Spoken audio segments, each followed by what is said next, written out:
We're going there. Yeah, we're going. All right, folks. Well, it's been a little while.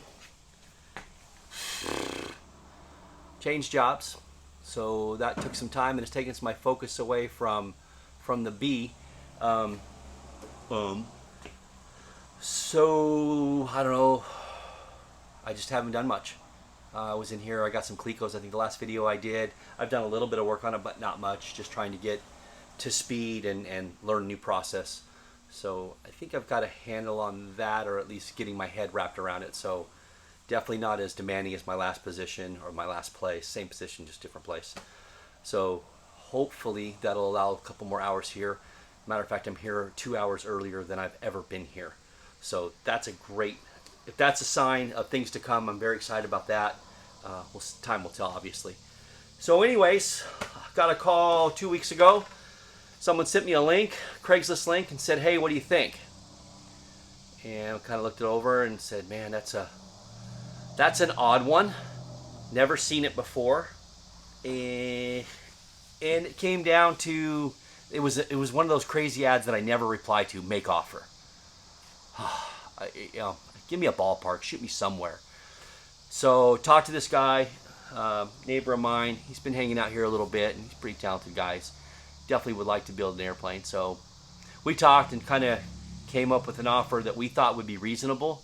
And if the individual took it, then great. If not, okay, whatever. So a week goes by. I've dismissed it completely, and in my email box, it's the gentleman puts on there, well, it looks like you own it. And at that point, I went, well, what did I buy now?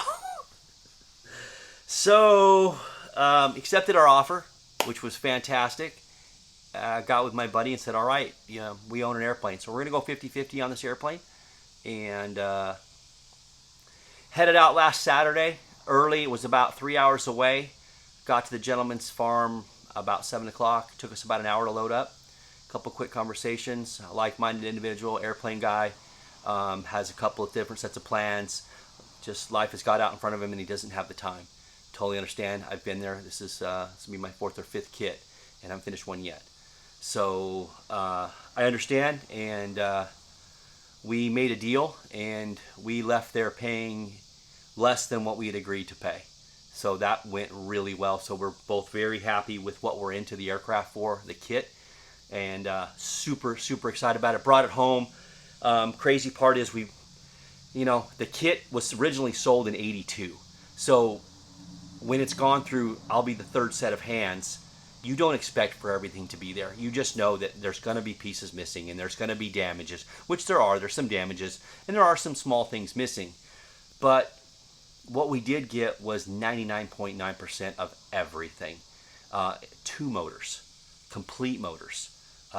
We will have to get a new prop. The prop's from '82, so it's a wood prop. So just the glue alone scares me. I would not deem that airworthy. So we'll be tricky to find a 38 by 16 prop, but we need to find one. I'm hoping Culver Props can provide that. It's a wooden prop. Maybe they have it. Maybe they don't. I don't know. It's a long ways off.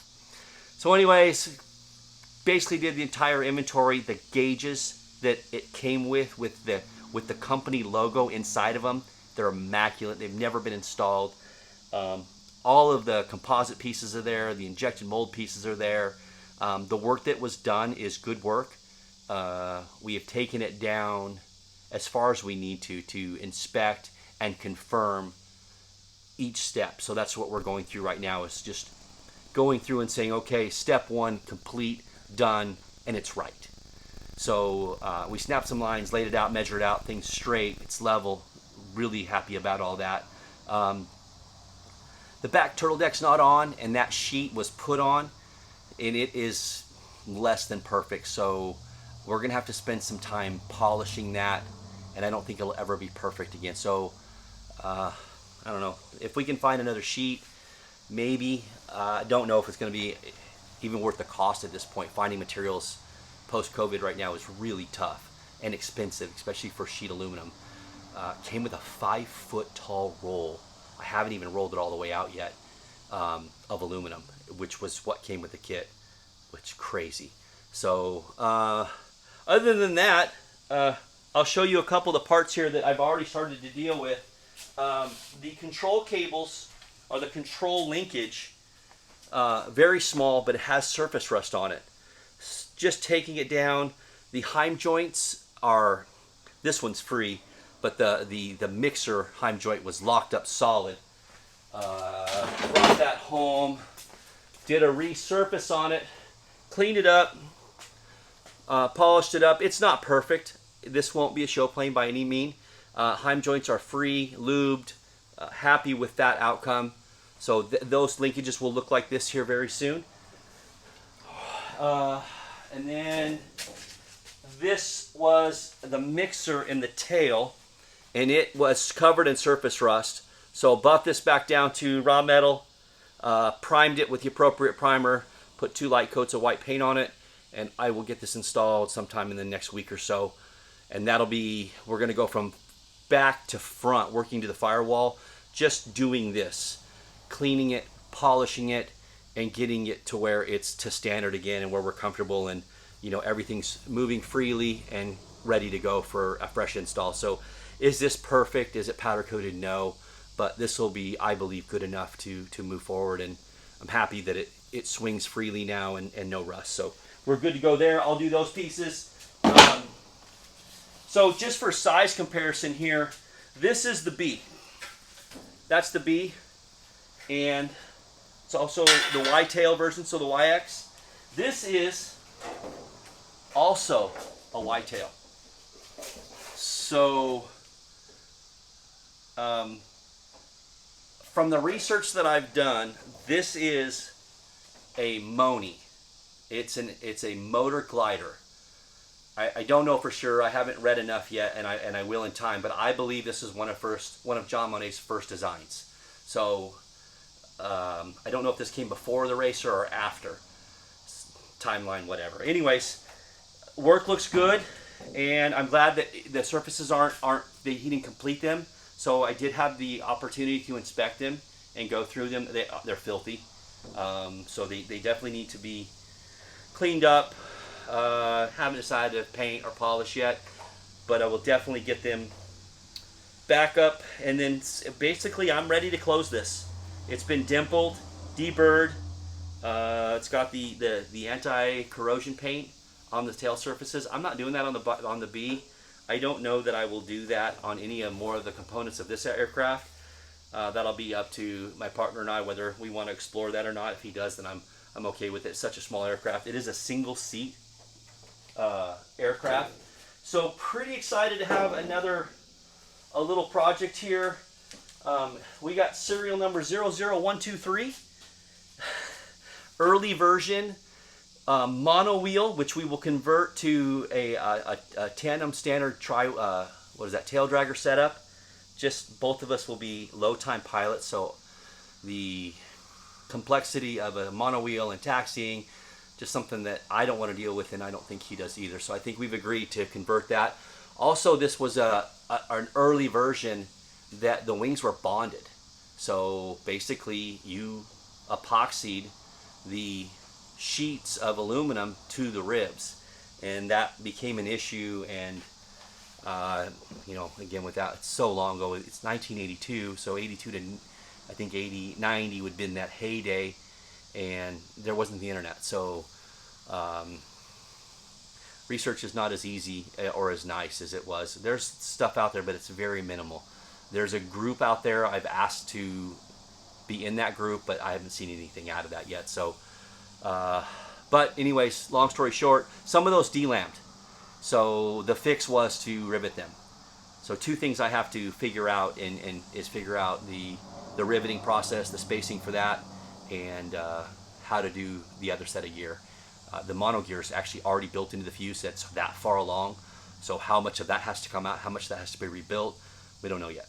So still looking for those plans and those drawings. I believe I have them. The owner, the gentleman that we purchased it from, he gave me a zip drive. I have not had the time to open it up yet. We're still going through the documents and trying to get that squared away. Going to register a build log at EAA.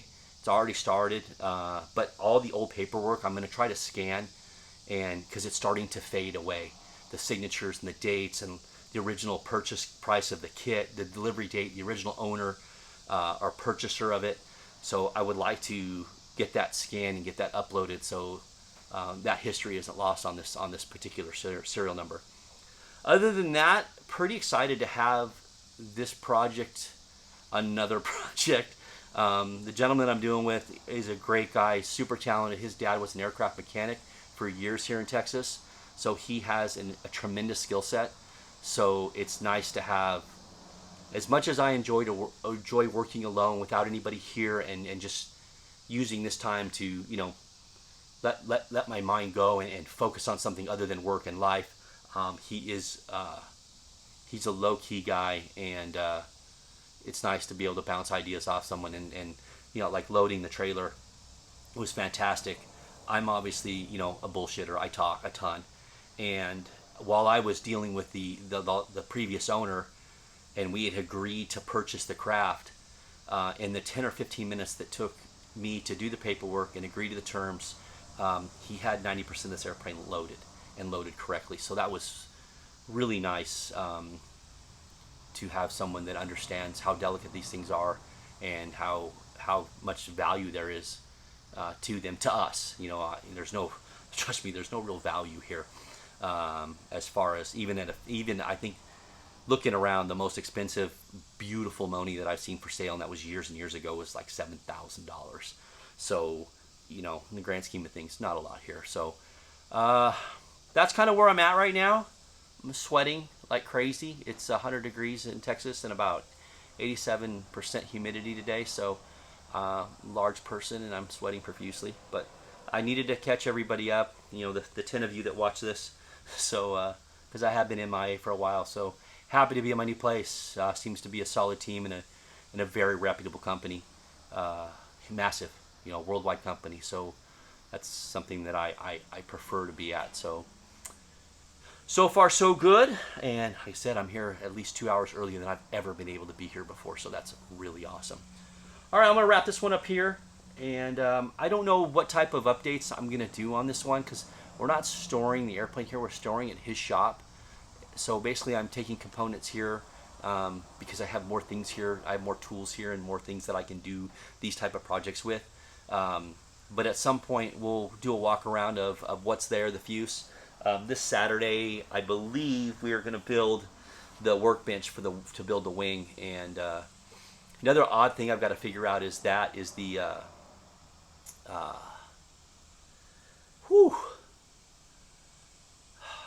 wing spars. There is a couple of details out there in the World Wide Web, and there's 23 lightning holes that need to be drilled in this thing, and there's a couple of comments that shouldn't be done. So I'm not a structural engineer, so I need to. They say that it's 10 pounds of removal, so which I find really hard to believe. But I'm going to reach out to some smarter people and see what they think. Again, 10 pounds or our life, 10 pound stays.